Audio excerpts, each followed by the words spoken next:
Hello, we'd like to invite everybody back into the conference room so we can begin our next presentations, please.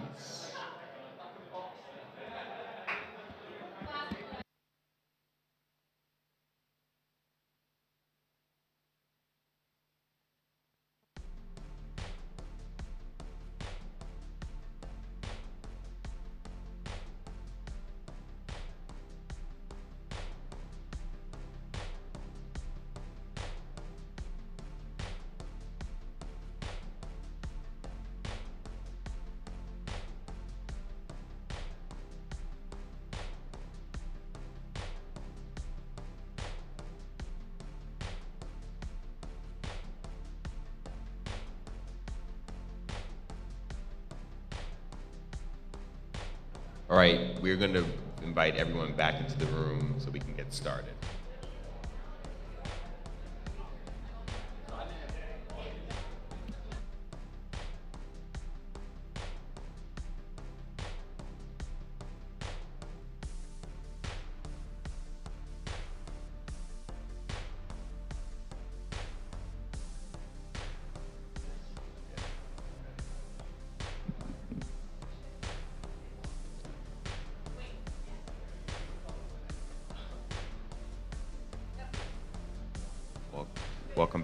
Welcome back, everybody.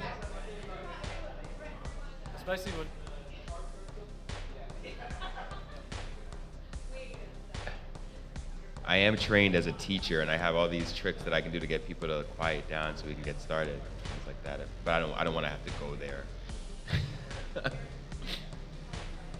No. Here we go. All right. So, while we're getting seated, I want to make a quick announcement about our social media. And so if you are actually on Twitter and you are tweeting about the conference, or you'd like to get more information about the conference, please use the hashtag SoccerBordersConf. That's SoccerBordersConf, C-O-N-F at the end. And the conference Twitter handle is @SoccerBorders. That's @SoccerBorders. And you will be able to follow along and contribute to the conference via our social media. We're going to start our second panel, and I'm going to introduce all the panelists once again, and then we'll do the same format that we did last time. Okay. So first up, we have, and again, please forgive me if I butcher names. I'm trying the best. We have Richard Julian Adi, is a professor of sociology at Loughborough University and professor at University College of Southeast Norway. He has researched and published widely on football, sport, globalization, development, peace, mega events, migration, youth, and deviance. His current research investigates the sport for development and peace sector through 2 projects funded by the UK Economic and Social Research Council, on which he is a principal investigator. He's an author of many books, including Football, A Sociology of the Global Game, and Globalization of Football, among many others. He's recently also edited the Handbook of Sociology of Sport. He's a founding editor of the new book series, Sport Development by Routledge, and has acted as a guest editor of leading journals, including British Journal of Sociology, Global Networks, Journal of Consumer Culture, and Urban Studies. Next up, we have Dara Mcgee, is a lecturer, assistant professor in the Faculty of Humanities and Social Sciences at the University of Bath in the UK, having completed his PhD at the University of Toronto, Canada in 2015. Drawing primarily on ethnographic modes of inquiry, his interdisciplinary research is oriented around 4 key strands: youth welfare, gendered identities, and transnational mobilities in elite sport.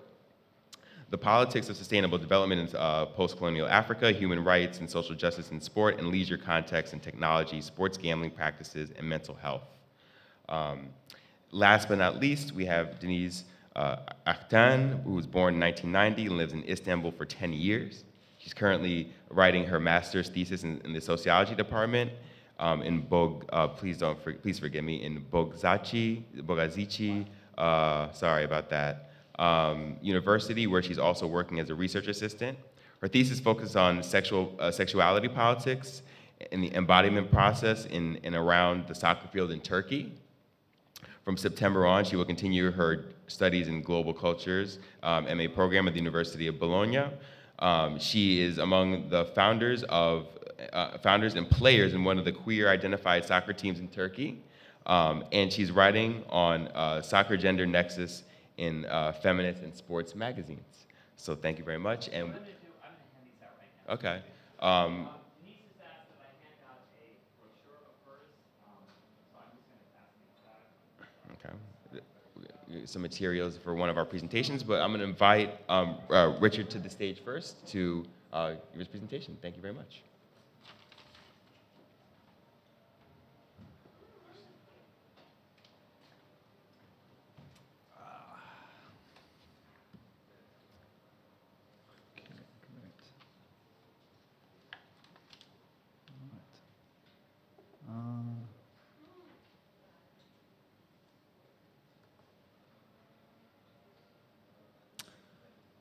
Right, thank you very much, Darren. Just like to start by thanking the organisers for the very generous invitation to come and present, and also for putting on such a great conference. So thank you to Olympiacos, to Harvard University, and to Simmons College, and all the colleagues from those institutions. So, a presentation is on global game and divided societies, football, peace building, and conflict resolution. And so key questions that I raise here would be in relation to what contribution football can make to peace building and conflict resolution in divided societies, and how might we adjust this work, adapt this work, in order to have some stronger impacts and influences in these challenging contexts. So to answer these questions, I explore how football has been used and may in future be used as a tool of social intervention on different social programs to cross deep social divisions and boundaries in different parts of the world.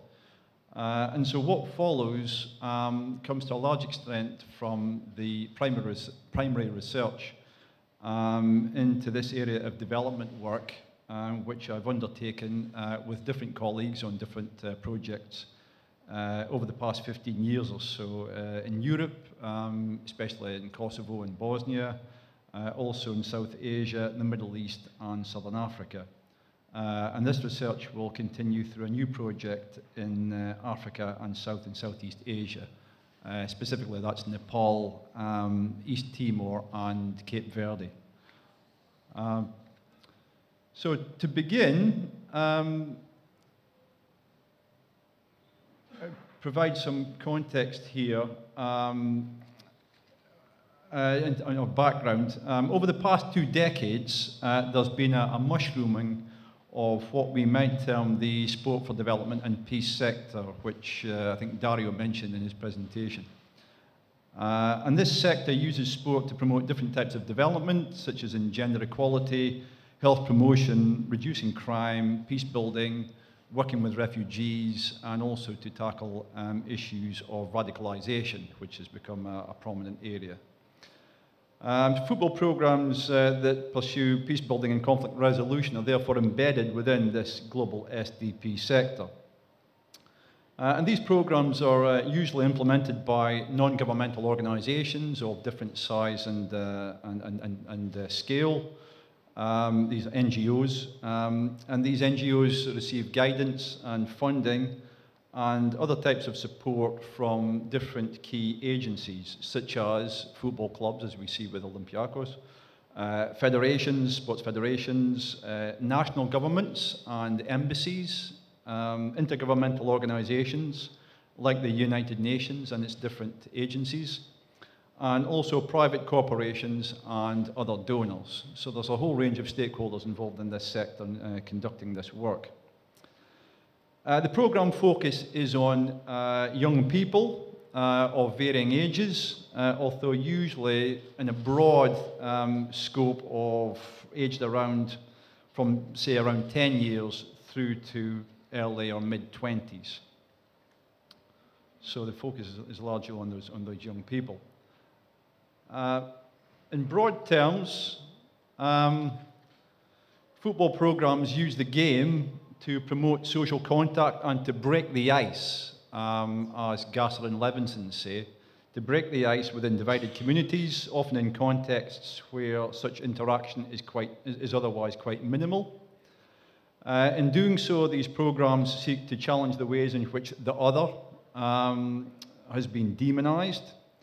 Programs seek also to establish friendly, competitive cross-community relations and to enable peaceful educational messages to be spread among young people and across the wider communities in which they're based.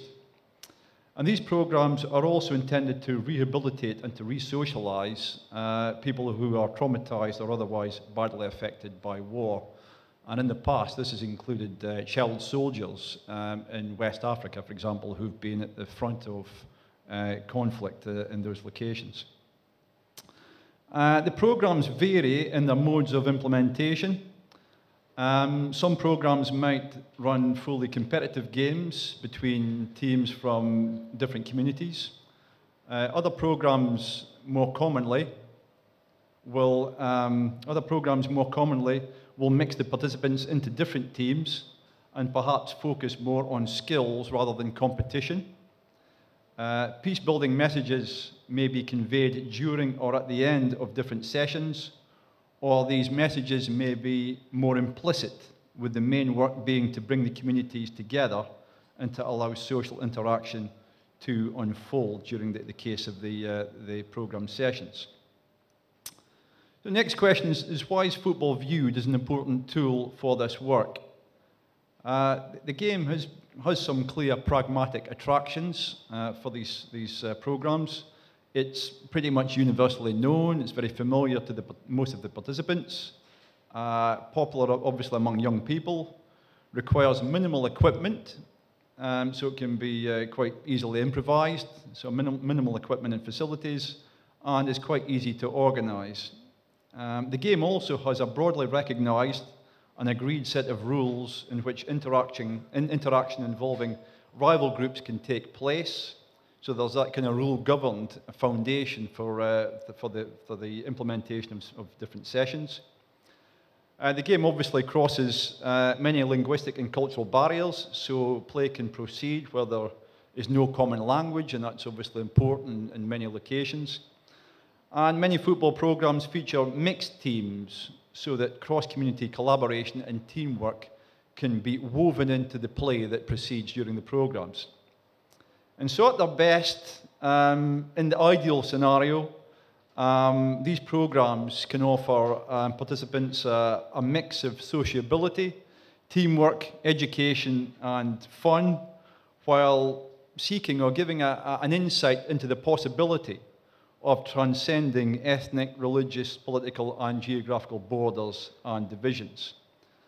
So to examine how this might be achieved, I turn to explore some of the challenges and opportunities that are available to NGOs on these different football programs. So to start by looking at some of the challenges and the responses that might come from the NGOs, we might first consider how football itself raises some potential issues that may need to be addressed.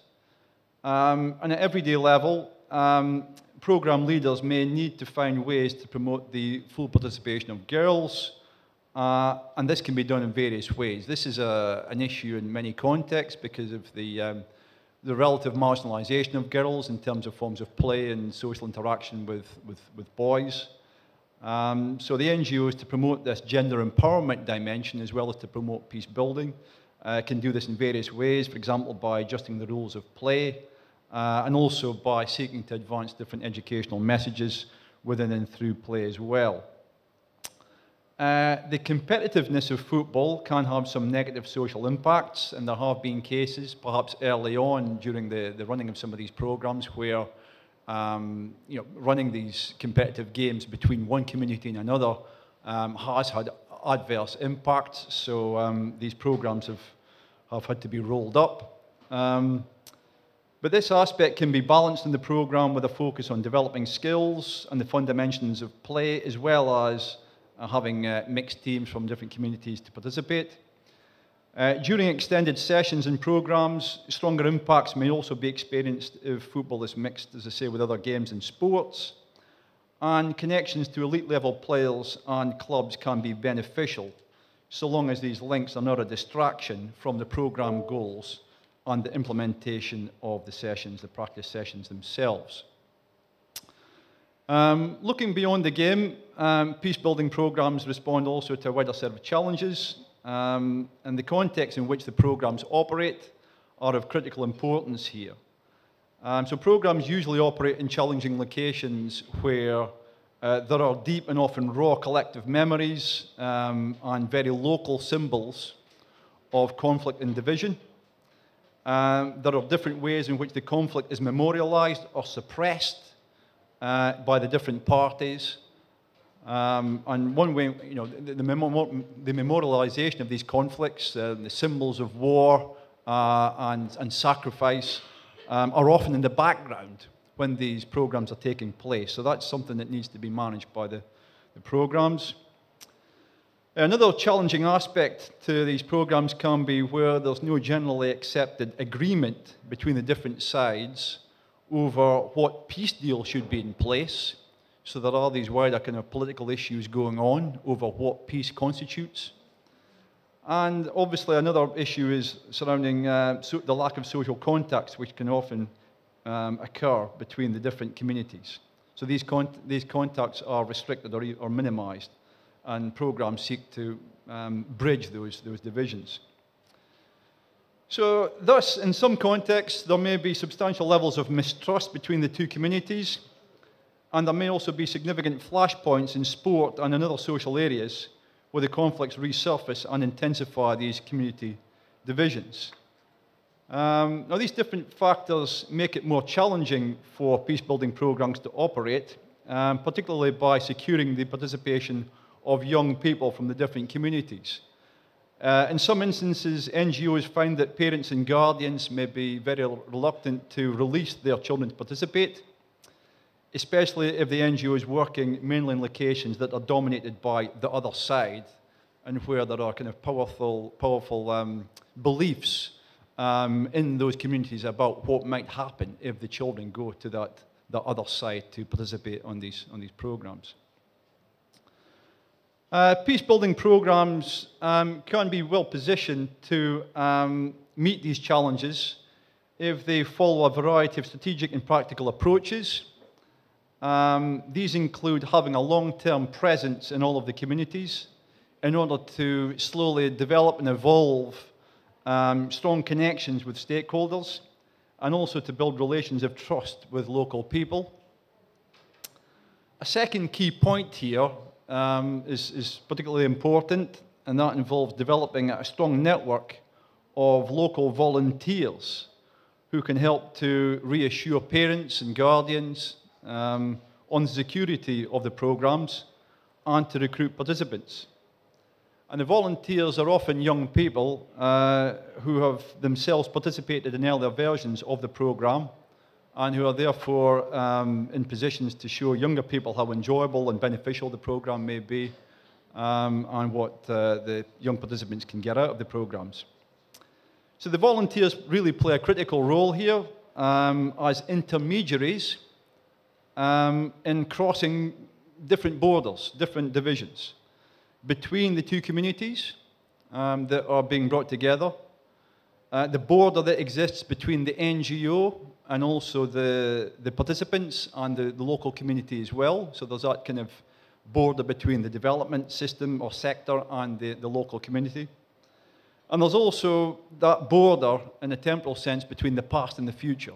So the volunteers are seen as crossing that border as well, potentially, in terms of opening up, you know, a new way of developing a peaceful future. That said, there is a tension here in relation to the possibilities of how volunteers may be overused, or there may be too much expectation placed on volunteers. I mean, volunteers are unpaid workers. I mean, that's unpaid labor. So there are some ethical issues here in terms of the labour, the amount of labour that can be expected from the volunteers in terms of their input. And so also a practical question as well in terms of how much that programme can run if the focus is so much on volunteers, how available the volunteers are in order to run that programme. So a key role, though, played by the volunteers. And the third one is in terms of managing flashpoints, which will crop up between the two communities. And they can occur in different ways, maybe during elections or in the run-up to elections when nationalist sentiments are stoked by different parties. And there are other flashpoints that can occur in the sporting context. And again, Dario mentioned the Albania-Serbia match, and I've got the image here from the disorder that ensued. This is a match that was played between Serbia and Albania in October 2014, which resulted in rioting and the game being abandoned. After the game, one peace-building NGO in the Balkans found that some of their own volunteers had been exchanging nationalist insults on social media. So they kind of reverted back into this kind of nationalist set of discourses. And while clearly concerning, this incident also gave the NGO the opportunity to address this issue with its volunteers and to highlight how important it was during those sorts of flashpoints, which will occur, how important it was for these volunteers to avoid being drawn into old nationalist conflicts and disputes and discourses. So in a way, that was managing the flashpoint in a more positive way. And crucially, peace-building programs benefit greatly from having contexts in which at least some political and social stability is in place, along with the presence of at least some peace-building processes, and also political and social movements across the communities that are committed to creating long-term peaceful relations. So these football peace-building projects must be part of a wider architecture of peace-building movements, bottom-up, and also peace movement, top-down political movements to promote peace, reconciliation, or coexistence. So if we turn to the impacts of these programs, we might make some of the following points. To begin with, I think it's important to consider this issue with caution, as it's often difficult to isolate the specific long-term impacts of the football programs themselves from other social influences that are out there. In addition, some programs have large and sometimes it seems overly ambitious aims, and their impacts are maybe much more practical and everyday in terms of how they're experienced by the user groups. That said, we might put forward some of the following points. First of all, the benefits of the programs for young people are often best revealed in the testimonies of the program participants and the volunteers. These young people usually reflect on and highlight how new friendships have been made and how they have come to see their new acquaintances from the other side, not just as an abstract identity, but also as rounded whole individuals that they can relate to. So for example, in Kosovo, different programs, very well established, work there to build peaceful relations between Albanians, Serbians, and other communities. And I don't want to run out of power. Can we?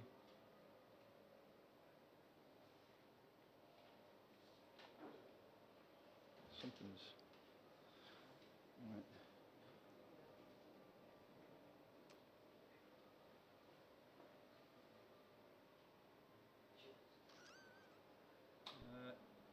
No, oh yeah, okay, it's going. So I need to.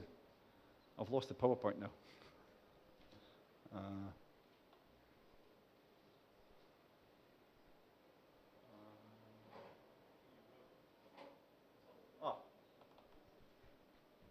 Right, back in. Sorry about this. I'm sure Steve stopped the clock here. Yeah.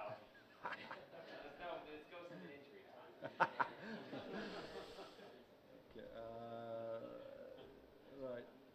Get it. 2-minute warning. Right. Okay. Can I get this?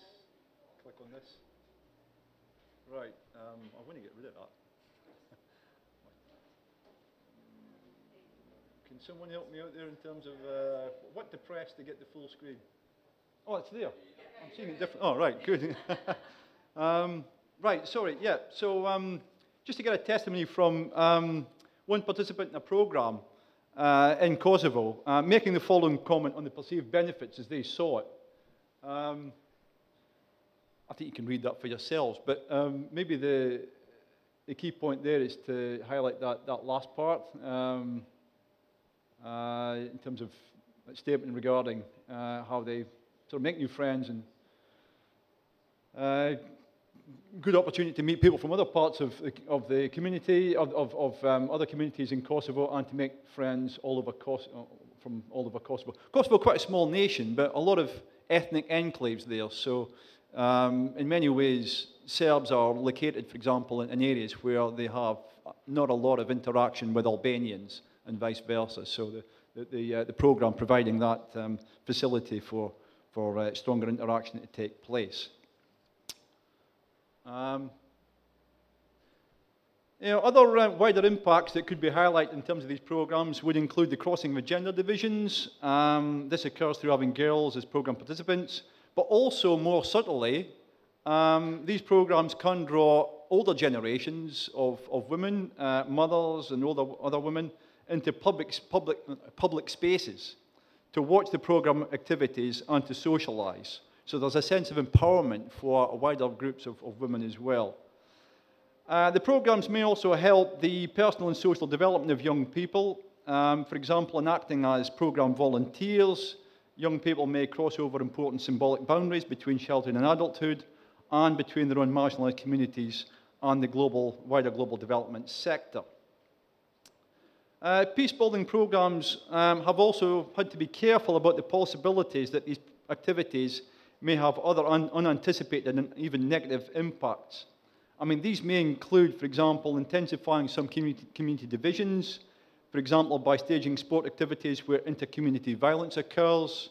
Generational divisions may be reinforced, and that's maybe something that needs to be watched, as programs divide communities into young people, participants, classified as participants, so if you're participating, you're young, and so therefore you're in a weaker social position, and elders who reinforce their kind of powerful position in the society as non-participants and as onlookers.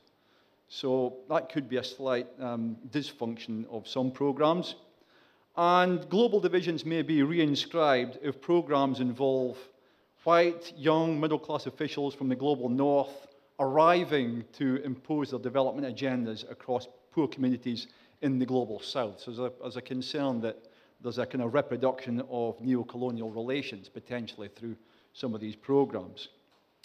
So these potential programs have become perhaps less apparent or certainly considered more carefully by peace-building agencies as these agencies have become more established, as their staff have become more professionally trained, and also become more politically sensitive about the context in which they work. However, it's important that these agencies keep these potential risks in mind when developing and implementing programs. So, looking ahead, we may explore how peace-building programs may move forward to take on the next set of challenges and to explore some further opportunities in order to have some stronger and potentially stronger and longer-lasting impacts for the work that they do. And 4 interrelated points might be made here. First, the challenge for many programs is to go beyond breaking the ice between the different communities and to get to a second or third stage or a second or third degree of interaction and set of social relationships between the different communities. You know, to go beyond just the basic set of interaction through these initial social programs or sports programs. Second, a further challenge here is in working to tackle what might be called the double discourse that is often used among volunteers and participants on these programs. And so this double discourse has two dimensions to it. On one hand, first, these young people do highlight the new and specific friendships and acquaintances that they make on the programs, and perhaps also the better understanding that they have of specific people from these other communities. On the other hand, these young people may still retain and continue to express familiar community or national-based political arguments and criticisms and assumptions in relation to the roots of the conflict, which involve some of the old arguments around how the other side operates or how the other side maybe is benefiting unduly from support from the international community. So peace-building programs still have the challenge of dealing with these second, more fixed perspectives that are advanced by program participants. Third, to tackle these and other underlying issues, peace-building programs might look to be more fully embedded with local communities and to work with other agencies in order to produce and to deliver more systematic development and welfare programs. A key overall aim here would be to improve and to intensify the educational provision around peace-building messages and programs. Fourth, to have fuller impacts, peace-building programs might look to build on existing work in many locations by conducting activities that are more directly focused on other types of interconnected social change, such as gender empowerment, health reduction, environmental protection, and poverty reduction. And most recently, we also have an emerging focus in the last few years on refugees and also work in countering radicalization, which is being supported by different international organizations. So all of these key aspects of human and social development can make significant contributions to political stability and to improve the prospects of effective peace building. I suppose one final point I'd put forward here would be for us to be careful about the expectations and pressures that we actually place on youth, on young people themselves.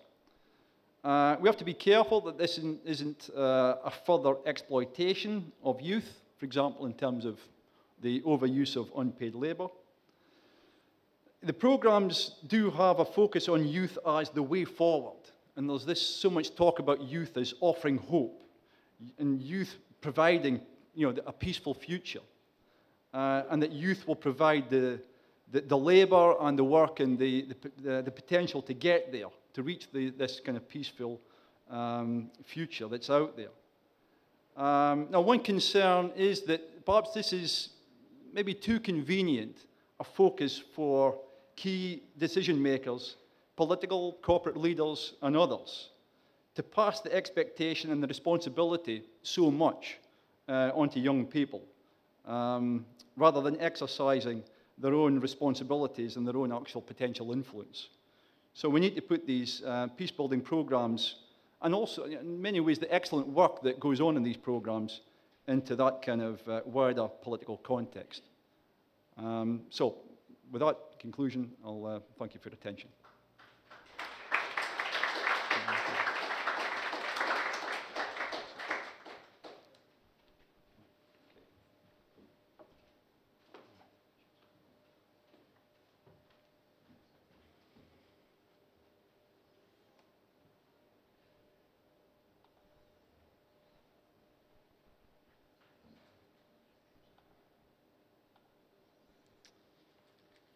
Alrighty then, in keeping with the spirit of crossing and transcending borders, let's move from a Scottish accent to an Irish accent, and from the Balkans to West Africa.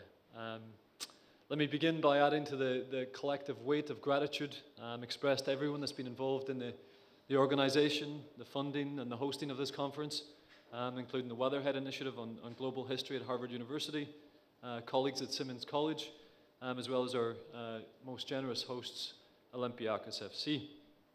I think it should also not go without saying that it is a real privilege to be part of a global gathering of academic scholars, let alone iconic players, non-profit organizations, coaches, media professionals, as well as inspiring club owners, each of which, as we've already seen this week, offer a unique angle of vision onto the changing political, economic, social, and cultural significance of football, both as a global phenomenon, but also as a local practice, one which is embedded in the quotidian fabric of particular communities and the diverse ways in which we all seek to make sense of the changing world around us.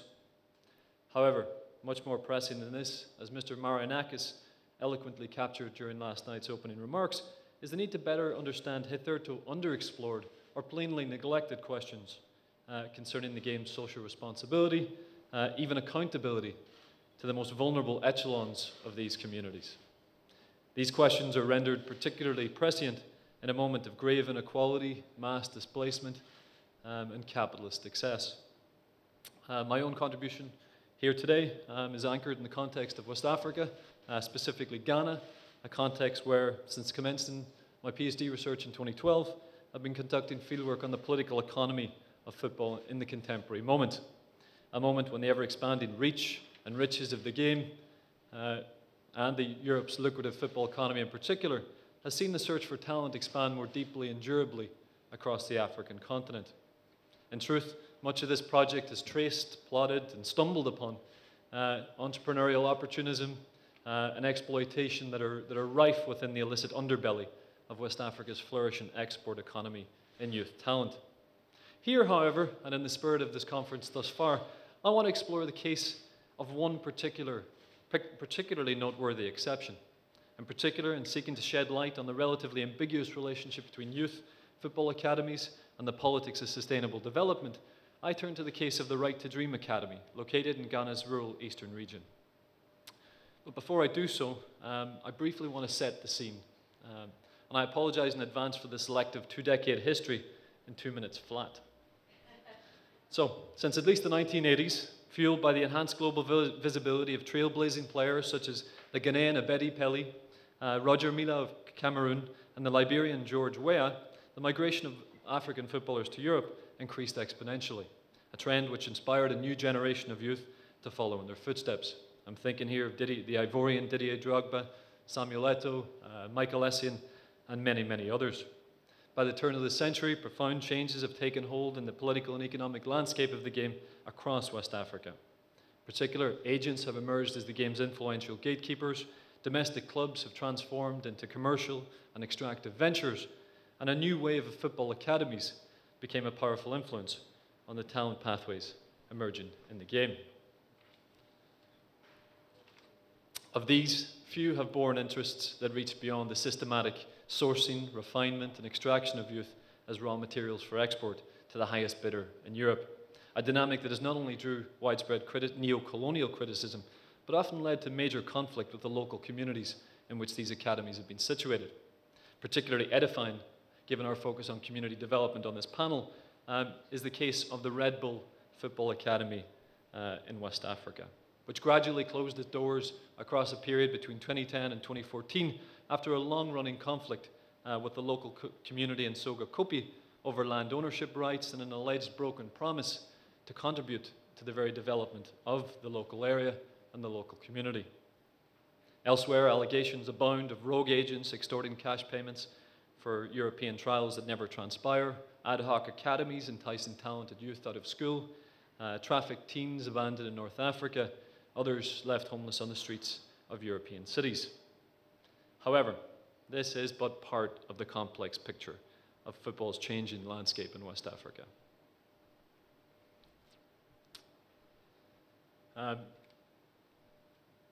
And I'm happy to say that I offer this backdrop not to demonize football, but rather to ensure that we may grasp the distinctions which I now want to explore in the case of the Right to Dream Academy, an academy whose British founder Tom Vernon once explained to me his vision in a single sentence. It is time, he declared, that Africa's youth were offered viable opportunities to use the game to better themselves, their communities, and their country, rather than the game using them. Founded in 1999 on a shoestring budget drawn largely from family donations, Right to Dream began life as a non-residential initiative run out of a dusty and decaying training field, popularly known as Last Chance, on the impoverished outskirts of Ghana's capital city, Accra. Uniquely, however, unlike many of the football academies that would emerge by the end of the 1990s, Vernon's ethos for Right to Dream was guided by a conviction in the need for more localised, grassroots initiatives which could offer male youth tangible pathways towards education, employment and social mobility. And so, believing that, quote, the greatest natural resource Africa possesses is young people, Right to Dream embarked on a mission to discover and nurture a new generation of role models through a programme combining daily schooling, intensive football training and character development. Let's have a look if the internet is playing ball with us.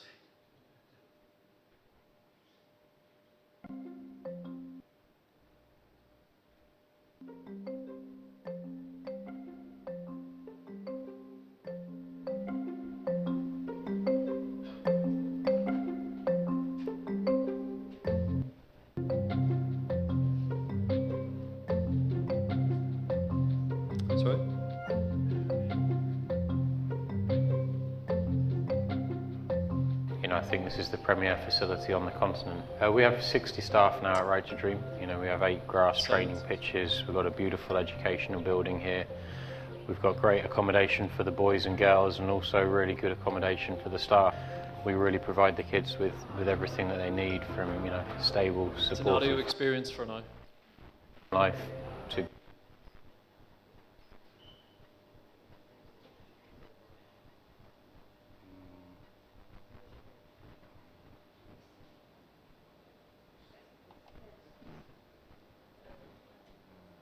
Seems to be stuck.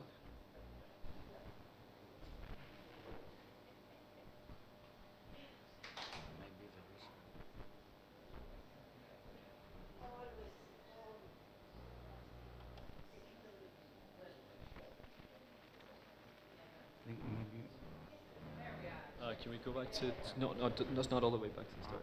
215. 215, 15. Yeah. Boys and girls and also really good accommodation for the staff. We really provide the kids with everything that they need, from, you know, stay. Voila. Thank you.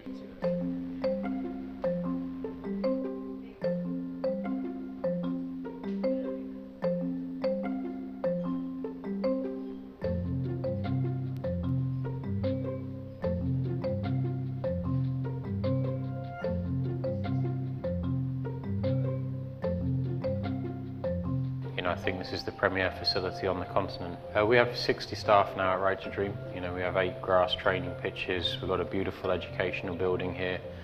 We've got great accommodation for the boys and girls and also really good accommodation for the staff. We really provide the kids with everything that they need, from, you know, stable, supportive home life to great nutrition, fantastic training facilities and a great educational facility with good teachers. Our business model at Right to Dream is to be as self-sufficient and self-generating as we possibly can. You know, there's hundreds of millions of kids in Africa, and the opportunities that they have to develop their talents are pitiful and minimal in comparison to the number of talented children on the continent, and that's something that all the staff at Right to Dream feel very passionately about, trying to create opportunities, and that's what we do at Right to Dream, but we're only a drop in the ocean. And so the core underlying principle of Right to Dream is that we need to empower a generation of leaders and role models who can do something about offering the next generation of Africans the chance to really shine and excel on the world stage. All right, let's see if we can make a more seamless transition.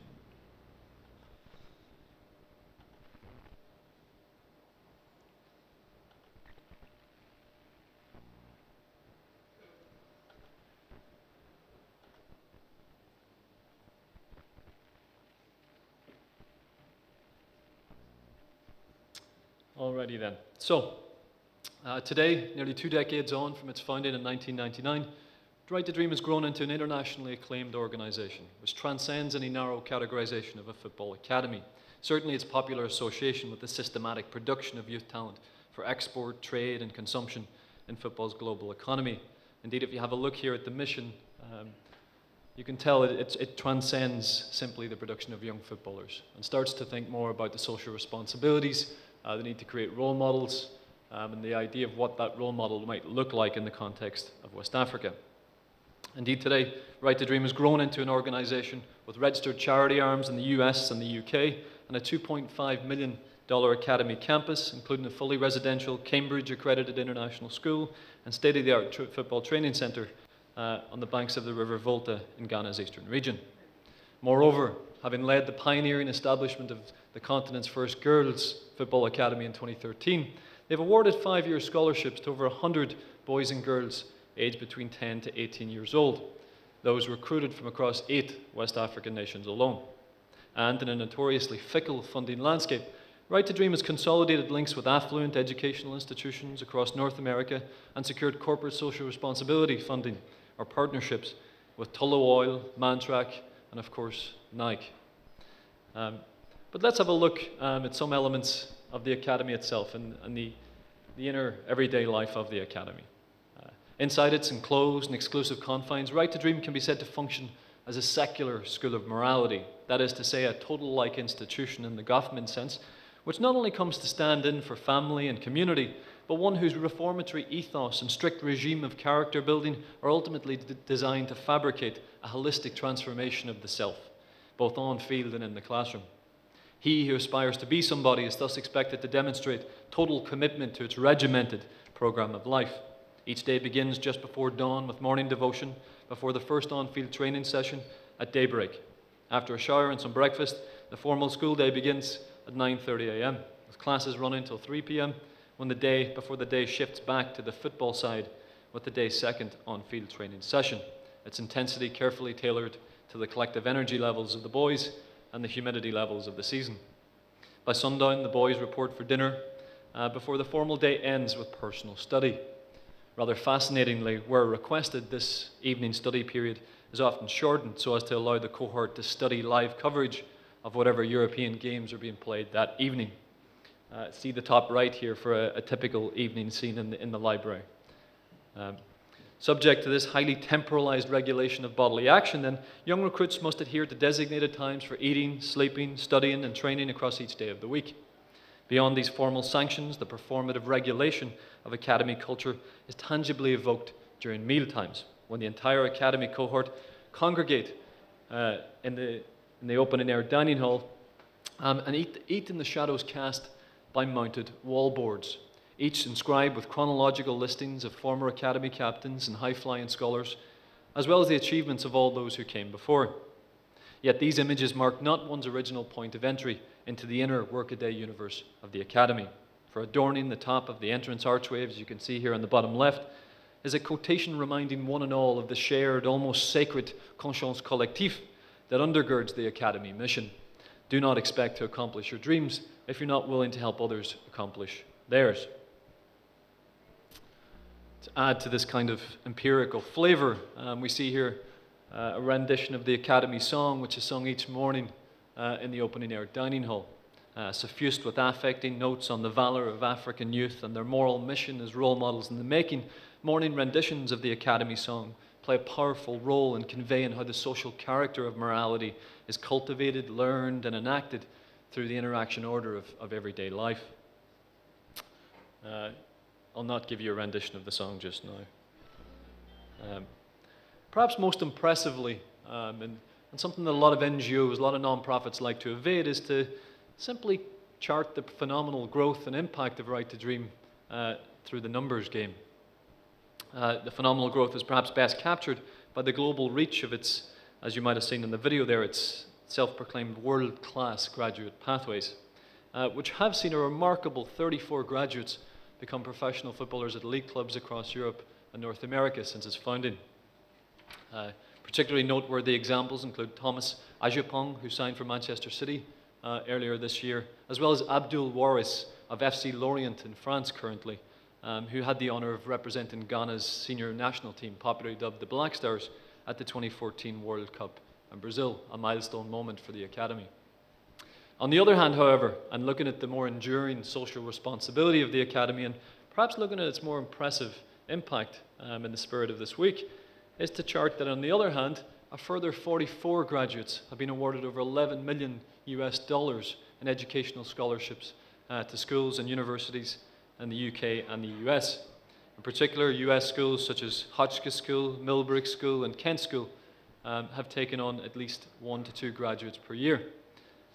Many of these graduates, if not all of these graduates, have progressed to leading universities such as Michigan State, UCLA, Georgetown, and Boston College, to provide some local connections today.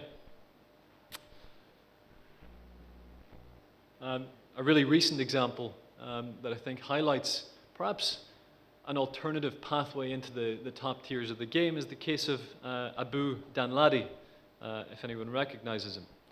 He left Right to Dream many years ago to attend the Dunn School on a full scholarship in California. In 2014, Abu progressed to UCLA on a full scholarship to play football and get an undergraduate degree in international relations and anthropology. And in January this year, based on the conviction of his desire to have a professional career, Abu was selected as the first draft pick of the Major League Soccer Super Draft, joining Minnesota United. I think there's a real message, I think that cuts to the heart of what Right to Dream are achieving, in the sense that this offers kind of an alternative, ethical, youth-centered pathway into the very top echelons of the game, one where young players have an undergraduate degree, have international travel, and are exposed to the choices and the agency that they can have in the game.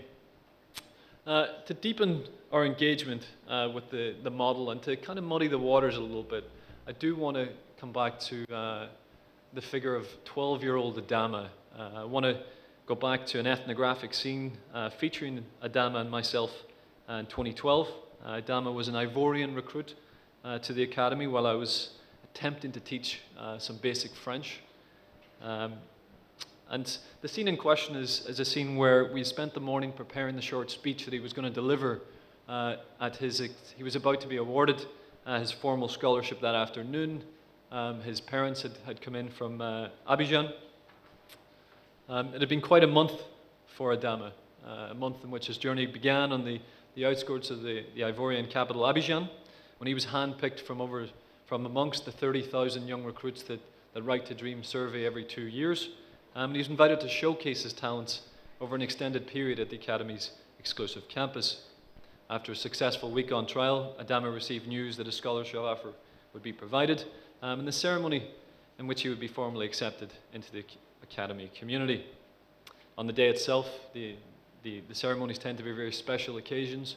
The one thing that I can't capture in a room like this is the emotive and affective power of the Academy culture and the journeys that these boys embark on over the course of their time in the Academy and their pathways out of it. On the day, though, to take you to the scene where the ceremony comes to a conclusion, Adama's formally received his scholarship offer and given a short acceptance speech. The scene unfolds where the Academy founder reminds Adama that such privileged opportunities come with a responsibility to realize his true potential, not just as a scholar or an athlete, but as a role model for the future of his country and his continent. Speaking to Adama shortly after, this is one of the quotes that I think captures the reciprocal nature of the development relationship that's going on here. Now remember, this is a 12-year-old boy we're talking about. He's talking about the conversation that he's just had with the Academy founder, and he says, he asked me if I should become successful in my future, what am I going to do for Africa? He said that my character is most important, and that I must give back if I have the opportunity in my future, and if I have the money. And here's the kicker. I promised him that I will want to build hospitals, schools, and academies, and help the community to become better for people. He told me that he is picking me because he needs me to work hard to do it for Africa. Herein I contend is the moral politics which undergirds the Academy model. A moral politics that inverts political issues such as development, responsibility, even the responsibility for building the basic infrastructures that we long think about as development. It inverts the politics of that development onto the personal. In other words, these political issues become personal responsibilities in a very neoliberal sense. You can very quickly forget that we're talking about a 12-year-old still. The model, as Adama gives insight here, or starts quoting elements from Right to Dream's model, youth assume a responsibility in this model to give back.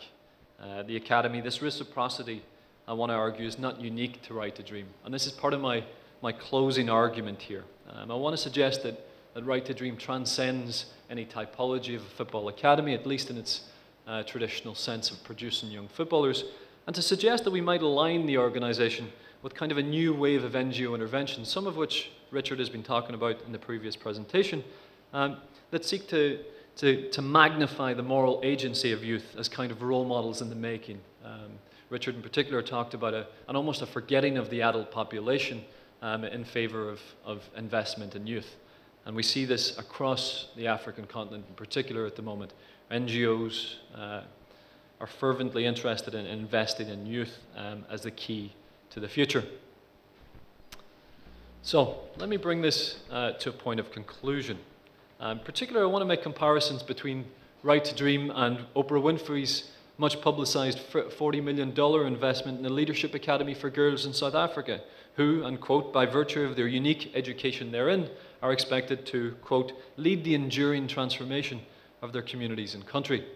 Or take the child protection agencies of post-Civil War Sierra Leone, whose psychosocial interventions seek to retemporalize or reset child ex-combatants and with it that of their nation towards a reconciliatory post-conflict timeline. Or finally, take Charles Pio's iconic analysis of Bjørnfonden, a Danish child sponsorship NGO, which believes that the development of the community depends on the development of the individual. And seeking to address Togo's development crisis by investing in the education of youth, Bjørnfonden sets up personalized relations between Danish families and rural children in Togolese villages, an exchange which is to be maintained through the writing of monthly letters from one set of parents to the other.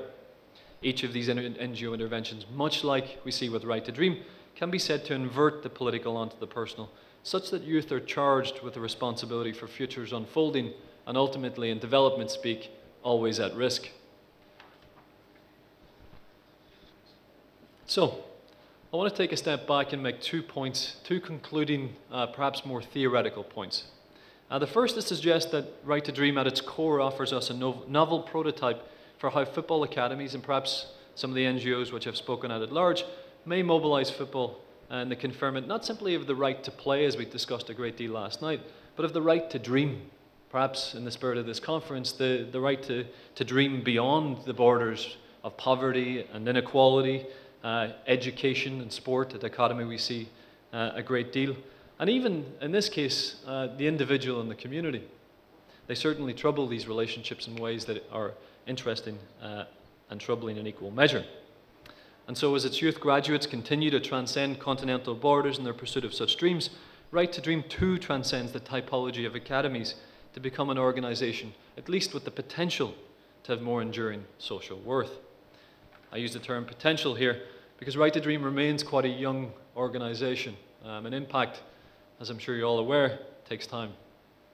I want to end though with something of a cautionary tale and to ensure that the broader paper of which this presentation is a part of is somewhat more critical than the angle of vision I've tried to give you here today. But when you don't see the positives of the organisation, it's very hard to be critical of the drawbacks or the pitfalls. So, in something of a cautionary note, the second point is to locate Right to Dream alongside this new wave of development organisations that not only champion investment in youth as the latest solution to Africa's development crisis, but ultimately hinge on the withdrawal, the removal of these young people from the very communities to which they claim to be developing. We cannot ignore this tension. And thus extracting individuals deemed worthy of development, Right to Dream have also enacted a process that not only destabilizes existing community hierarchies and their intergenerational balance, but which is supplementing such local attachments with new dependency relations. Relations that conjoin the dreams of Africa's marginalized youth with the external directives of Euro-American development agencies. I'd be very happy to discuss the nuances and politics of the model more over the course of the days to come. But given the young nature of the organization, I will err on the side of optimism here and say that we've got to give some time to be able to assess the veritable impact of this. And I'm drawing from Goffman here because I think it's a great case, this experiment in what can be done to the self in the service of society. Thank you.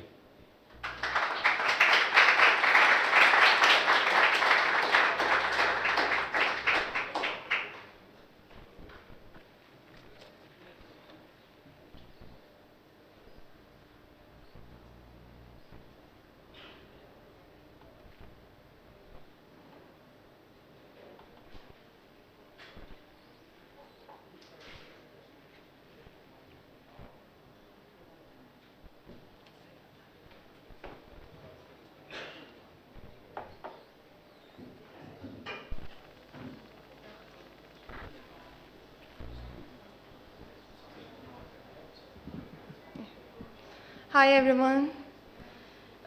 It's a thrilling experience for me to present today in Karaiskakis Stadium. Thank you everyone for this great organization and for giving me this opportunity. My special thanks are for Stefan Ortega, Jessica Barnard, and Yağmur Nuhrat, who is unfortunately not here today. I thank them for their help throughout the process. As the soccer spectators here would know, there are huge, well-equipped stadiums also in Turkey with great audience capacity. However, these stadiums are mostly open to male audience and only open to male soccer players. In one of the biggest soccer clubs in Turkey, which has both female and male soccer teams, women are given a much smaller space with maybe 200 seats, which can be hardly named as a stadium. The queer-identified amateur soccer teams, on which my studies mainly focus, have even less opportunities. These teams play in the artificial fields by paying a rental fee and in the middle of sexist, homo, bi, transphobic swearing and comments uttered by the other clients, aka the landlords of the fields. I wanted to start my presentation by talking about the common spaces of soccer because the fact that it is hard for women or queer people to enter these spaces is a joint result of various aspects of institutional sexism. There are times that we can enter or that we are accepted in these fields. However, at those moments, we are left between two choices. Either put in great effort to prove our qualification and that we deserve to be there, or to challenge the very obligation of providing such proof. So in either case, we do not fit in the space, we do not smoothly harmonize with the characteristics of the space. It's a struggle for us in any case to survive in the common spaces of soccer. Therefore, before moving to my main arguments, I'd like to say that I find it very meaningful to carry the stories of invisible footballing bodies into one of the most important spaces of soccer history. In the following part, I will focus on the sexuality politics on the soccer field. Instead of talking about the overwhelming problems in the field, I'd like to introduce the strategies adopted by queer-identified soccer teams and by projects against sexual discrimination, which increasingly continue all around Europe. The queer soccer scene in Turkey is very young, but increasingly visible and gaining recognition as a powerful spatial strategy of the LGBTI+ movement in Turkey, in a climate of increasing social and political repression. While soccer is arguably the sport with the strongest discriminatory attitudes towards women and queer people, it has also been the branch of sports that proponents of queering sports choose to exercise. I pursue this contradictory nature of soccer by engaging in dialogue with studies on sexuality, queer studies, and embodiment. Drawing upon my master's thesis research, in which I have collected significant ethnographic data through in-depth interviews conducted with athlete activists, and thanks to my insider perspective, I will elaborate on queer mobilities within the field. I named the people who remain outside of the straight and cisgender male category, in other words, who remain outside of the advantage zone, as non-conforming footballing bodies.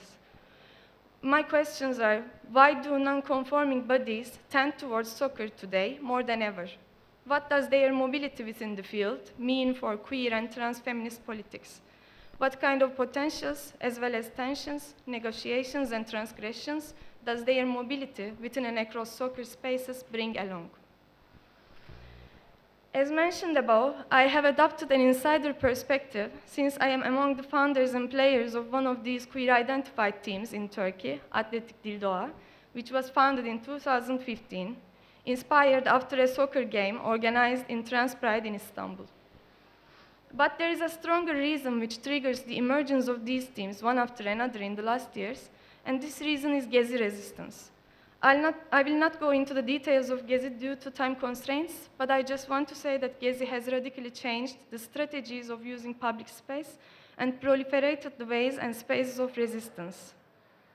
Intersectionality and solidarity among different political groups, including soccer fans and feminist LGBTI+ groups, was established during that period more than ever. Gezi Park, the initial cause of the resistance, also functioned as a space of coming together.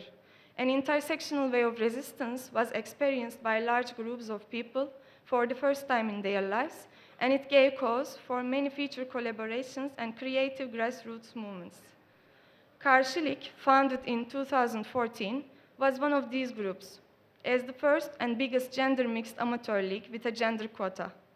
The word karşı means against, was chosen as the name of the league since they defined themselves as against industrialized soccer, racism and nationalism, sexism, any kinds of hate speech and discrimination.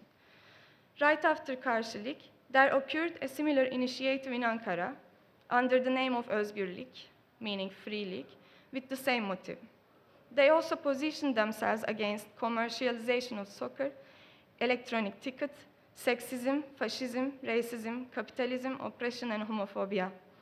The teams in both leagues were collectively formed by different political groups, such as fan communities, LGBTI+ people, vegan activists, neighborhood solidarities, municipality workers, librarians, urban movements, etc.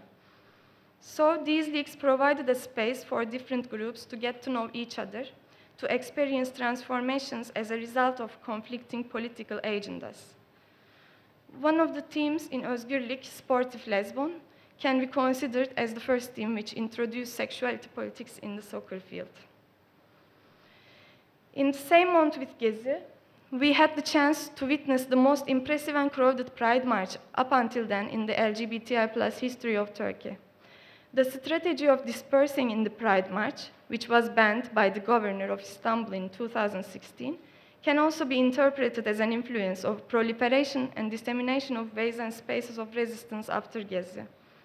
However, there is an obvious increase in state violence and oppression in the last couple of years, so together with Gezi, we should state the fact that the changes are also partly compulsory due to the severe political and social pressure. I claim that the soccer field emerged as one of the atomized and decentralized spaces for doing politics in the recent years. On the other hand, my research data shows that it would be unfair to say that soccer field is merely a tool for queer politics. There is an aim for reclamation as well. In the analysis of varying approaches of political groups to the soccer field as a space of resistance, I propose 3 categories: resist against soccer, resist through soccer, and resist for soccer.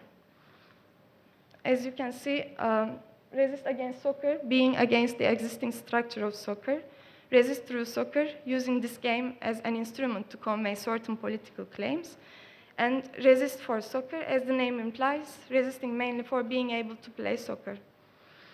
In the last category, the distance between the game and the body disappears. Here, the footballing body is neither against soccer nor aiming to reach a further target through soccer. It is a person whose resistance is mainly for being able to play soccer. The increasing interest of feminist and LGBTI+ movements in soccer, in my opinion, belongs to the 3rd category, even though these movements also speak within other 2 categories. Claiming that the main aim of this group is to play soccer might sound like a simplification. However, a closer relationship with the game is what creates a variety of possibilities for footballing bodies to extend the limits of their bodies. And that is very important, considering that forming new spatialities which help the body to extend its motility is what the queer movement struggles for. As far as I got the chance of meeting them, I can say that queer-identified soccer teams mostly consist of lesbian, bisexual women trans, and non-binary people. In my thesis research, I pursued the reasons why soccer is paradoxically a liberating space for people who practice non-hegemonic versions of masculinity. I'd like to share some answers offered by interlocutors to the question of why we play soccer.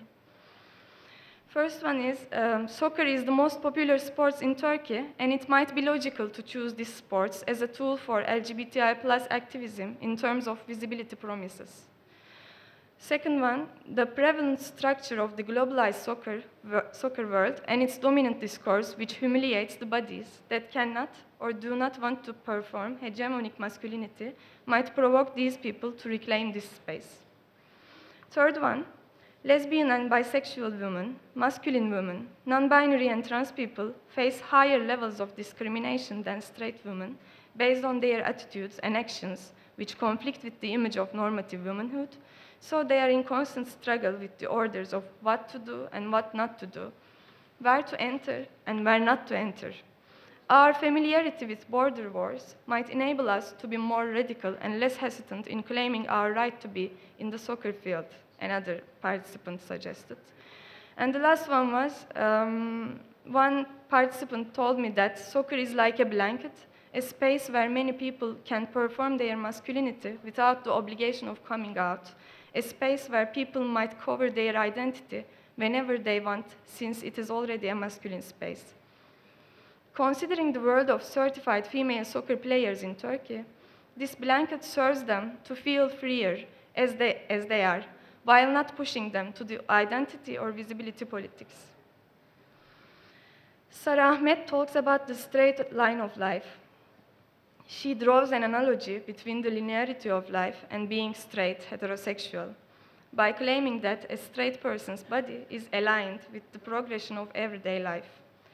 This alignment means that everything is in its proper place. Therefore, the effort of straightening the things or holding them in place is rendered invisible. Things seem straight on the vertical axis. They look like they were always like that, like there is no history behind which gives them their present shape. On the other hand, the ones who cannot be in line with the straight line of life, who cannot conform, who deviate from the route that is promised to lead you to happy endings, orient themselves in spaces different than what is expected. Sara Ahmed suggests pursuing sexuality as a spatial formation. Quotation, not only in the sense that bodies inhabit sexual or gendered spaces, but also in the sense that bodies are sexualized through how they inhabit space. Spaces become straight, which allows straight bodies to extend into them. Spaces as well as bodies are the effects of such straightening devices. End of quotation. In my study, I consider the relationship between queer sexualities and the soccer field as a detour from the straight line of life, and I consider the soccer field as an extension of the body in another kind of spatiality, and as a relatively autonomous and productive field where queer happenings can blossom. I extend this question from the borders of the soccer field to wider borders which regulate our world, and I ask, how does bodily movement, as a sine qua non characteristic of playing soccer, entail potentials to exceed geographical borders and sexual boundaries for women and queer people? The increasing number of transnational and cross-cultural projects across Europe, which foster the inclusion of women and queers in sports, create different forms and spaces of queer alliances. I had the chance of attending 3 of them in the last 2 years. Goal, a new project within the anti-racist tournament Mondiali Antirazziste, which is organized for more than 20 years in Bologna, Italy. Discover Football, a wide network that uses soccer as a tool to advocate for a world in which girls and women can do sports without being discriminated for any reason. They are active in Berlin, Germany, since 2010, organizing many tournaments, festivals, and conferences. And Queer Olympics, as the name implies, a queering intervention to the competitive figuration of Olympics. It's held by the team Athletic Dildoğa in Istanbul just 1 week ago for the first time in Turkey. Thank you, Steve, for distributing our booklets. These projects bring together female and queer participants from within and outside Europe These projects should be embraced for their efforts to create a soccer space accessible for all bodies and all genders. However, I also propose an interrogation of how successful they are in queering sports, in building queer alliances among marginalized groups through sports in Europe, and in exceeding different kinds of boundaries, geographical, financial, and sexual, while also carrying the risk of imposing a certain set of universalizing, in other words, European values, such as the concepts of human rights and fair play, on different localities. To bluntly summarize the doubts mentioned above, how queer can these teams and these projects be, and how much can they queer soccer within the limits of grant contracts prepared mostly by major institutions? I'd like to give several examples to illustrate my point better. In Discover Football, which was a really big organization of which some sponsors are Volkswagen, the Ministry of Interior, and the German Football Association, players had to come into Angela Merkel's presence and take a photo as one of the activities in the event. Again, in Discover Football, one of the players of our team couldn't cross the border and thus couldn't attend the event. The reason for rejecting her visa application was told as there were doubts on whether she would come back to Turkey. In Goal Mondiali Antirazisti, via emails sent before the tournament, we were promised to have a gender-neutral toilet in the camping area, but we learned that it couldn't be prepared on time. I find it illustrative in terms of how easy it is to ignore a crucial need of some groups, to redefine them as secondary based on the urgencies and priorities defined according to the needs of majority. Again, in Go All, there were many teams which described themselves as mixed in the booklet, but come out onto the pitch with only one woman to whom male players rarely passed the ball. There was no real intervention in the long-standing structure of the field, since we were not very visible to the general participants, even though there was a significant increase in the number of teams which consisted of women and LGBTI+ people. As for Queer Olympics, since I was involved in every part of its preparation process and its memories are still vivid, I can name several examples, both positive and negative. What I am most proud of is that we changed the scoring criteria. The winner of the soccer tournament was evaluated based on a variety of criteria, which was not limited to goals. Equal pass and giving importance to team play, goal, hate speech and discriminatory speech as a minus point, and harsh and dangerous game, and again as a minus point. A player in Queer Olympics, who lives in Netherlands as a Turkish migrant, told that Turkey contributed to her coming out process and to her struggle for playing soccer much more than Netherlands. Her parents didn't want her to play soccer while she was young. One day she stole her mother's credit card and registered herself in a soccer school. The objections of her parents can be interpreted as an example of cultural conservatism among a diaspora community, an effort of preventing Turkish identity and its values from being assimilated. This account sounds noteworthy to me in terms of showing that the local values that they try to conserve are changing in the homeland, and thus it results in a plot twist where expectations from modern and from conservative, from Western and from Eastern, are not realized accordingly. Another female player in Queer Olympics took off her t-shirt in one of the matches in the soccer tournament and remained topless. Shortly after, we noticed someone trying to take a picture of her. We ran outside, made the person erase the photos, and the problem was quickly resolved. Meanwhile, she had already put her jersey back on. Then a person who is in charge of the sports field, provided for us by the municipality of that neighborhood, came and kindly asked us to keep the situation under control. Otherwise, it would be difficult to be able to use this field in the following years. Then actually nothing happened that necessitated us to take action. However, we felt a bit hesitant about what to do if a similar thing occurs again. I wanted to carry this example here to discuss the fact that the queer movement might negotiate with social norms and sometimes has to make sacrifices in order to protect the vested spaces. And again in Queer Olympics, sorry.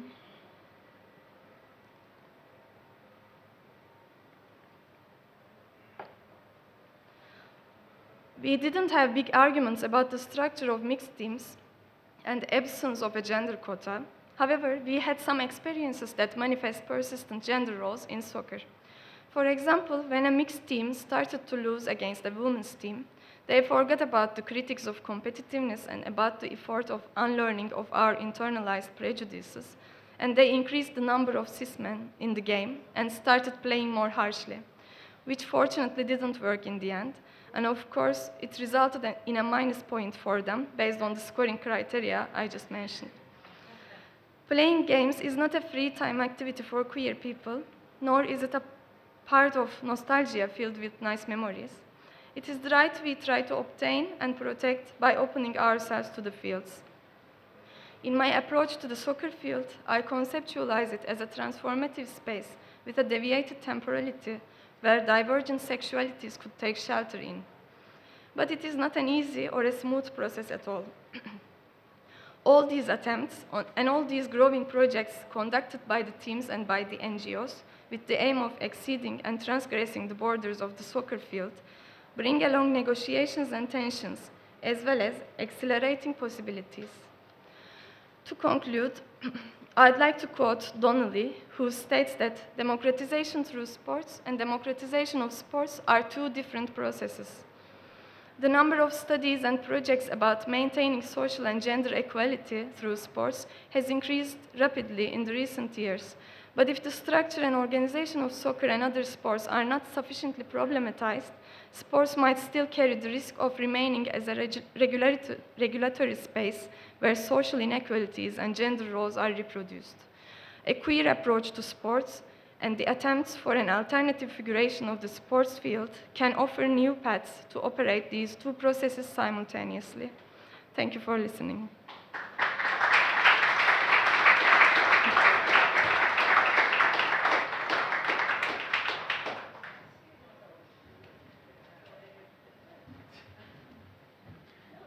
Thank you. I think I'm going to do my comments a little differently this time. I think I'll just make a few things that I saw in each of the presentations. I think it culminates in one big question that I think out of all the presentations that I don't think I'll have you guys answer because it's a big question that is quite unanswerable in some ways. But I really, more importantly, I want to open it up to the audience for Q&A. It seems like we want to increase the back and forth between our participants and our audience. So we'll do it like that.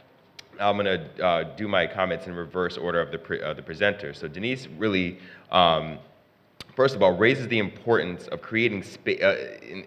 This is an example, but creating spaces to make visible those that we render invisible or unworthy of our research, our empathy, our organizing, our work. So I really want to echo that notion and honor this as a space that we can hopefully continue to do that and find more spaces to do that.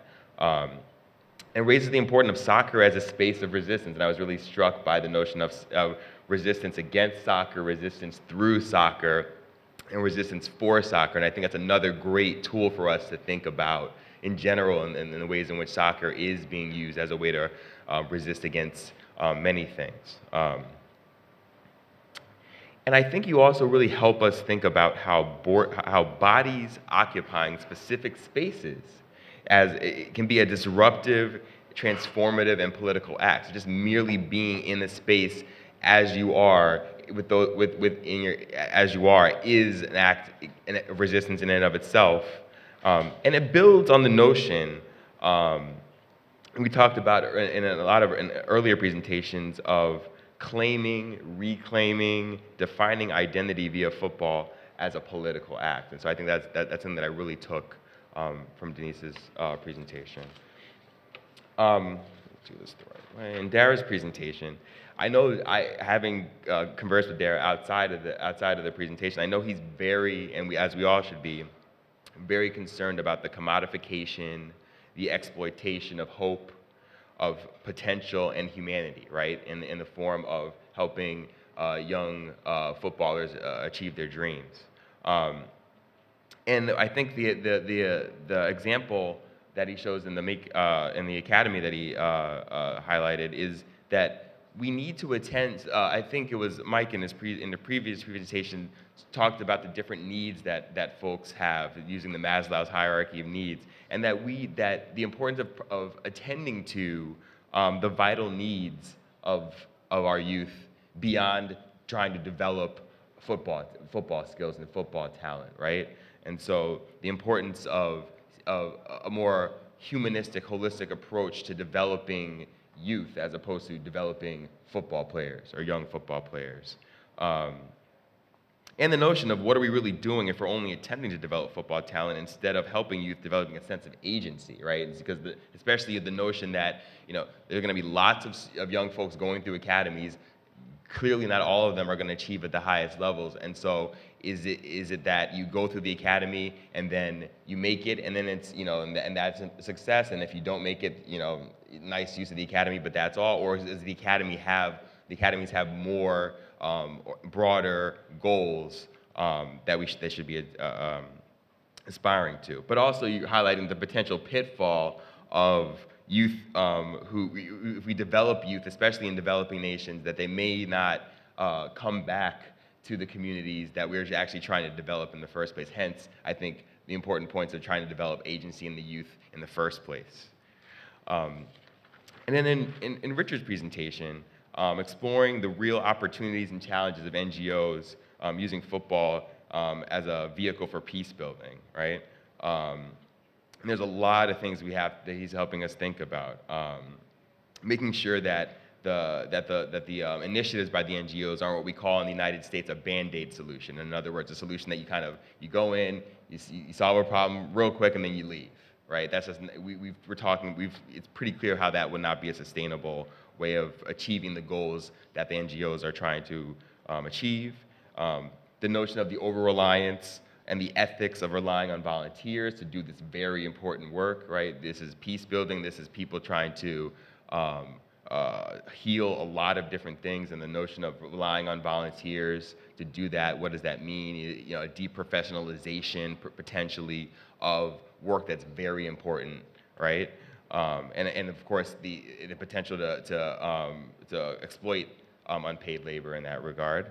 And also the importance of, yes, this is important work, but conflicts do emerge, and our people, especially if we're relying on volunteers, to what extent are folks, either as volunteers or organizationally, are they ready to manage it when conflict inevitably arises? And lastly, the important point that I heard was the potential reinscription of colonial relationships, right? If it's a sort of a coming in to do help on folks as opposed to with, right?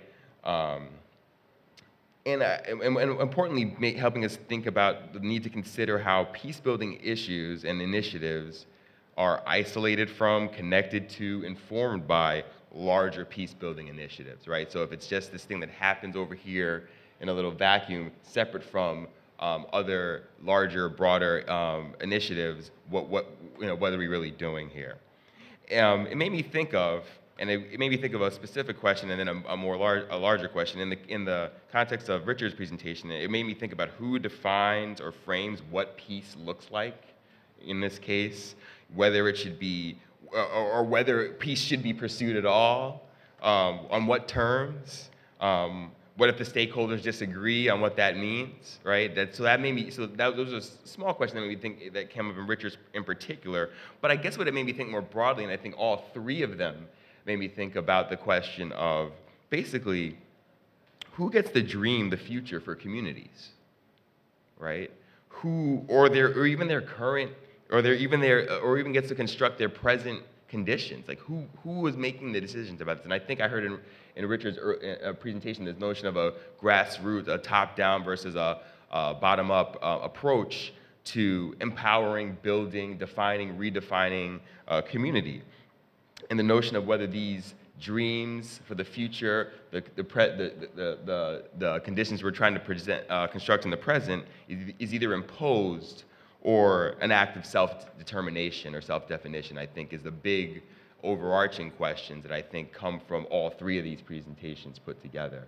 I don't expect you guys to answer that question, but what I really would like to do, because I think it's more fruitful, is to really now open it up for a Q&A from the audience so we can have as much back and forth before we break for lunch. Does that make sense? Or if you have it, or I'd offer the panelists any opportunity to comment before we get any questions if you'd like. You can press your button, yeah. There we go. I'm happy just to briefly touch on that. I think you've hit the nail on the head there intellectually in making the connections between the definition and the who question here. One thing I didn't talk about in trying to show some of the empirical flavor of the Academy, the larger paper that this is part of tries to make a much more abstract and removed argument about the kind of shifting biopolitics of development, peace building more broadly across West Africa and the global South, and the broader shifts that we've seen, the retreat of the state as the principal actor responsible for the organization and production of life generally, but also for defining those mandates. And in its place, where once the kind of, it was never an ideal, but where once the state was kind of defining who and what mattered and what kind of counted as a vision of the future, and what was deemed desirable for that kind of collective body politic.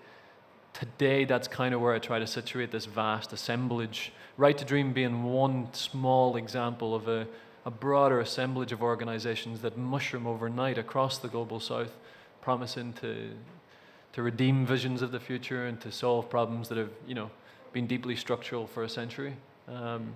So I think you've hit the nail on the head in kind of making that connection.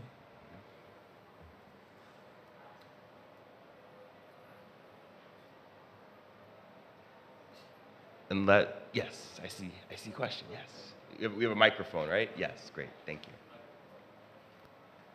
Yeah, thanks.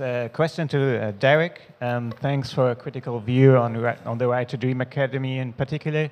I have many issues actually with that academy, and I want to raise one, and it would be nice to have your take on that.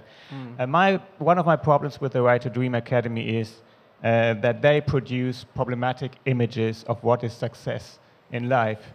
I mean, top priority would be to become a professional football player abroad. Yeah. If you don't make it, you can get a scholarship for a US college, that's also good. If you don't make that, you can get a coaching course in England, that's also good. If you don't make that, yeah, you can play in Ghana locally, which is fair enough.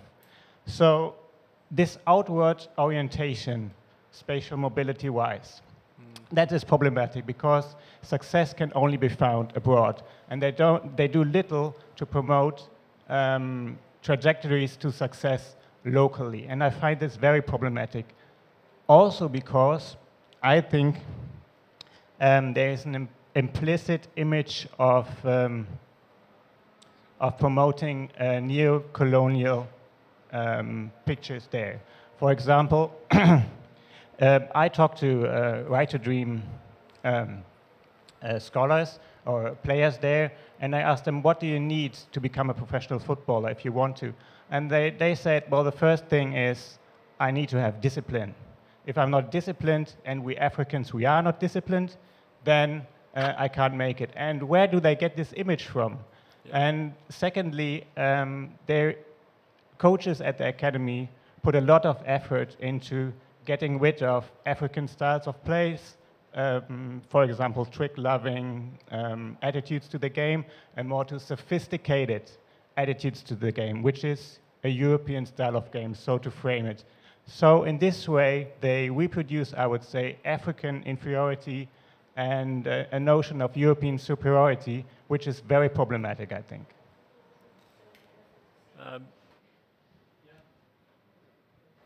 I totally agree, Christian. In fact, I think I said both of those things. The local removal, the extraction of talent from the local communities, that's in your face. And secondly, the neo-colonial imposition.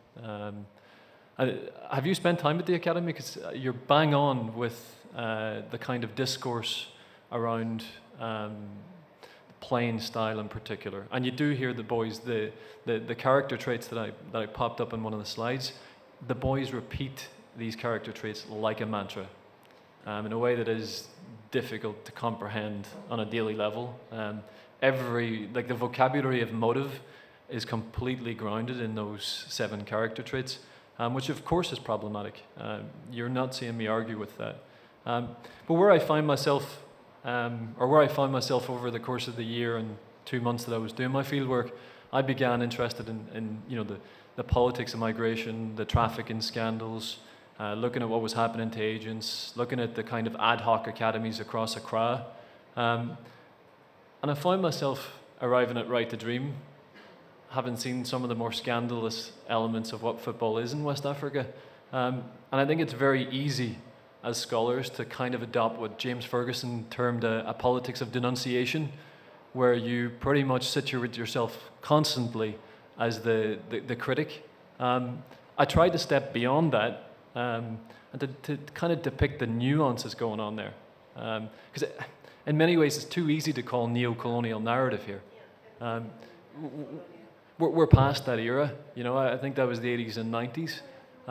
Let's unpack these relationships. Let's look at how they unfold in reality. But my last kind of caveat to that, and again, I'm in full agreement with you, is that my analysis of Right to Dream, as I tried to capture today, is still situating them somewhere between a football academy, many of which, and I'm sure you've encountered others like the West African Football Academy that used to be the Feyenoord funded academy, the Red Bull Academy. I did not speak to some of the scandals that occurred there. Really messy scandals that take neo-colonial to levels that are highly problematic. I find myself situating them, and still do find myself situating them somewhere between that kind of football academy, which I see as highly exploitive and really problematic. Quite uncomfortable when you're there and you're being kind of invited to these academies. They open their doors to you and they want you to come in, but you're a guest and you don't dare be critical.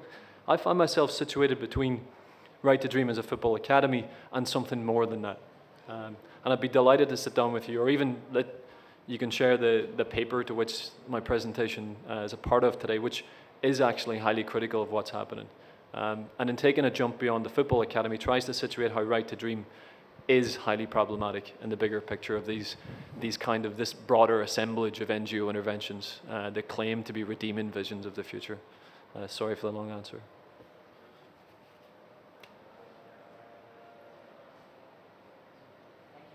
The three of you. So I was very intrigued by Deniz's paper and how the queer theory and queer studies might apply to the type of work, Richard, you're doing and the type of work that Dara is doing in terms of thinking about forms of resistance and how resistance, somehow we get sort of tied up in how certain institutions work and in how certain structures work, but we don't necessarily sort of get down to at the ground level and see, how the participants are actually creating a different narrative and a different story. And if you could speak to that, and maybe Deniz, you could comment on a little bit too. Thank you. Thank you for your nice words. Yeah, we have been talking about some community building processes through soccer here, but I wanted to carry that some people really care about playing soccer and they want to create spaces for that, and because no one else will do it for them, and if someone else would do it for them, it would be not what they wanted, because again it would be regulated by the order of society, and all the social norms will be occupying this space again. Yeah, in Turkey and in other parts of the world, in Europe, I know better European part, these kind of teams and projects are increasing, and more importantly, they are in communication. Yeah. Very much. This is very good for me. Everyone is, we are a small community on one hand, but also we are trying to collaborate and think together and create really transnational spaces. So I found it very relevant to the title of this conference, like Transgressing Borders with a Queer Approach, is what now these kinds of teams and communities are trying to do. I can say this. Sorry, just to follow up very briefly on that. I mean, first of all, confirm Steve's comment there that the kind of threefold model that you have there of resistance is really potentially fruitful one, a very useful tool. So I'd encourage development of that very much. But just also to kind of put this in terms of the Dara was getting at the politics of peace. And how it's a kind of contested concept as well as a contested reality. Development is itself contested as well. So what forms of human development or the politics of development are key here. And so I'd certainly see within the kind of myself and others have indicated that it would be the sport for development and peace sector. I would certainly include those kind of human rights, civil rights movements and forces, which would include the LGBTQ sports organisations, which would highlight themes of human rights, civil rights, and gender equality in the full sense. So we'd certainly see them as part of this kind of broader debate or analysis of the sport for development and peace sector. Yeah. Yes, we have a microphone for you. I have a very strong voice. Okay. Yeah. Richard, I really enjoyed your presentation, but I have an idea. Maybe I come from, I was born in Israel and raised in Israel, and I'm sick of this word peace, because it doesn't lead anywhere.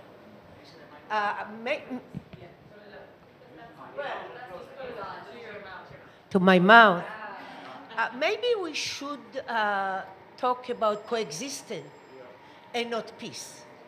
Because coexistence is something that you can imagine. Peace is so abstract. I think it's a big mistake because in my team in Israel, in my club, there are lots of activities between Israeli Jews and Palestinians, both from Israel and from the occupied territories. And it's a big problem of power and interest and everything once you use the word peace.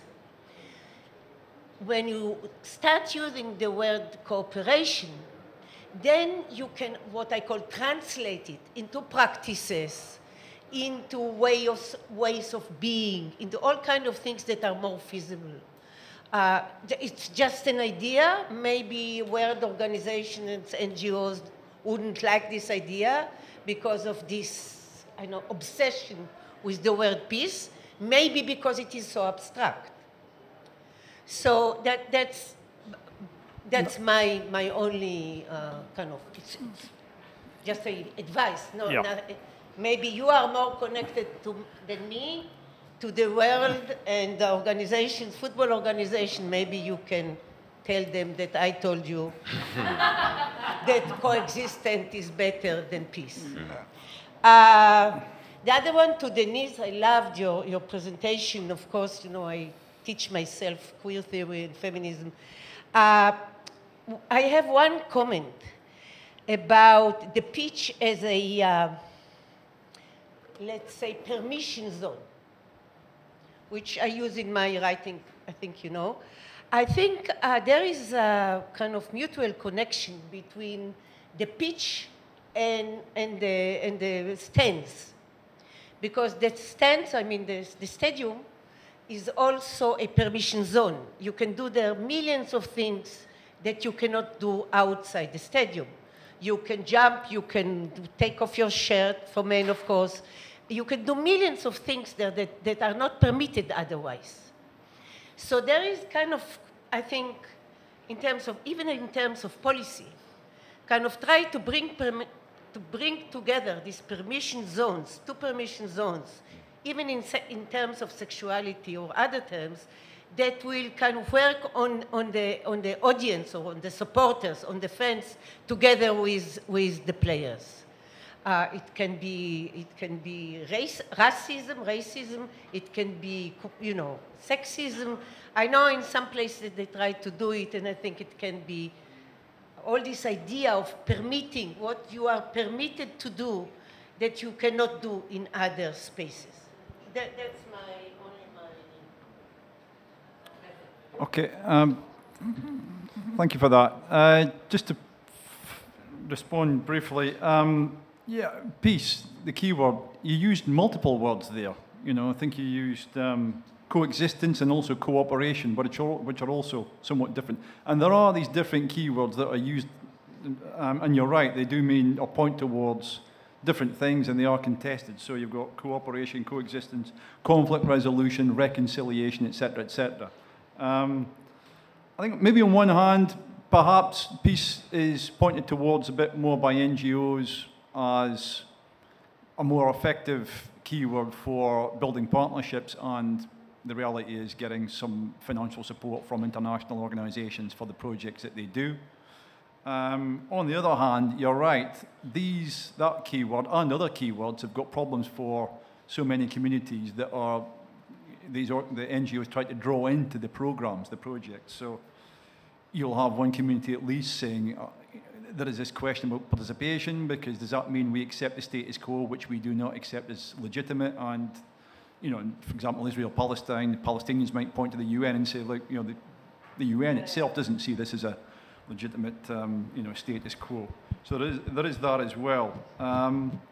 So they're all kind of contested keywords, and you know, important to kind of maybe keep them in mind. One question is whether, if you use a keyword like coexistence, whether that gives up on the possibility of a peaceful resolution.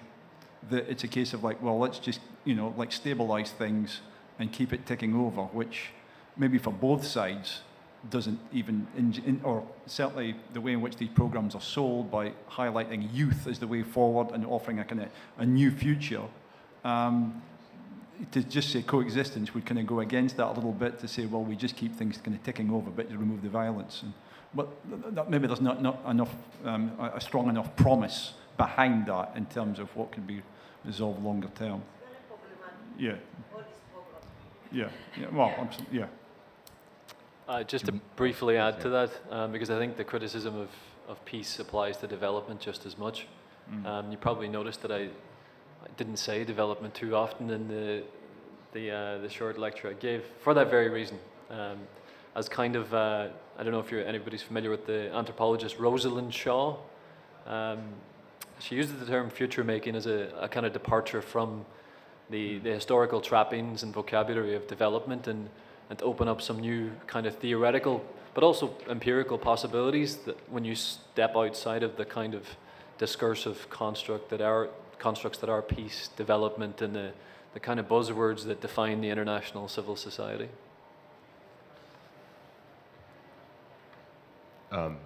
Any other questions from the audience? Do you guys want to have lunch? We are going to have one announcement, and then we're going to have lunch. Thank you, panelists, very much.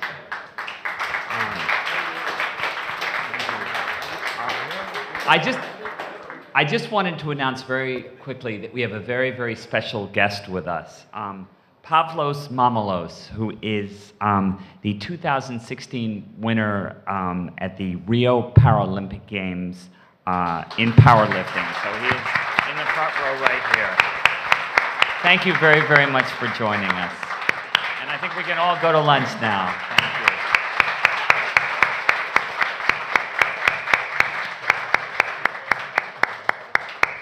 Lunchtime.